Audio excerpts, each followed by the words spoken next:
Hello everyone, my name is Michaela and I'm a registered nurse who works in the intensive care unit of a level 2 hospital center. You may wonder how a healthcare worker can get a bedbound patient to a standing position without using almost any of their own effort. But this can happen with the use of a verticalization bed, which is used to mobilize critically ill patients in the hospital. So I'd first like to go over what the bed is. It is a specialty piece of equipment that gradually goes from a horizontal to an upright standing position while the patient is safely strapped in. It allows the patient to feel the physiological effects of standing without using almost any of their own effort to do so. Craig Therapeutics is a company that is making these beds, and it allows patients to be mobilized that are up to 750 pounds from that supine to vertical position. So this is a very technological piece of equipment. So you may wonder how it was introduced to healthcare. Well, the medical field has been evolving for many, many years, and the beds are just a stepping stone for the improvements of medicine.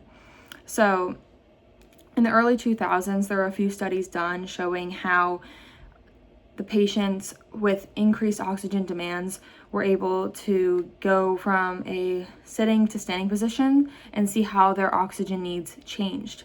So that was just a little period of time where these beds were being introduced, but there was nothing really in between then and now that showed that these beds were being used often in clinical practice until about the last 4 years.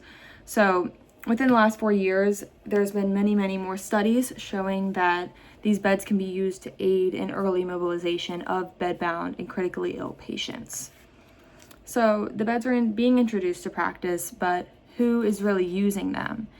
It can be used for patients with many different physiological needs. An example could be a ventilated patient who is receiving mechanical ventilation and is on many drips for sedation and are unable to get out of bed themselves.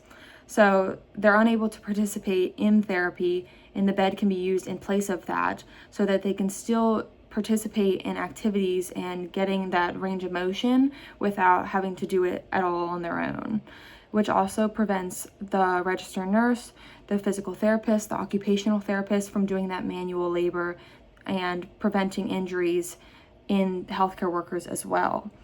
So really anybody can be a candidate for this bed. It just is dependent on their needs. If they have been bedbound for several weeks, they can be a candidate for this bed. So how many hospitals are adopting this bed into their clinical practice? So it's not an exact number, but there are more and more hospitals that are implementing these beds into their hospital. So it could just be that one hospital has a few beds on the whole unit, and depending on what the patient is, what their needs are, the bed can be brought in for that specific patient.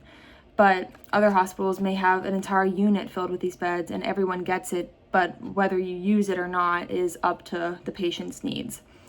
So out of the top 10 hospitals, about 350,000 verticalization beds are stocked on the hospital. So that's a pretty wide range and not an exact number, but it does show that these beds are being used more and more, and that number is changing every single day. So in conclusion, the verticalization bed is a tool that is used by healthcare workers to assist critically ill or bedbound patients with many needs. We went over the function of the bed, what it does and how it is used, who introduced this, and how many hospitals are implementing the beds into their practice. So I hope you have a clear understanding of what the verticalization bed is and how it is used in the healthcare setting. Thank you.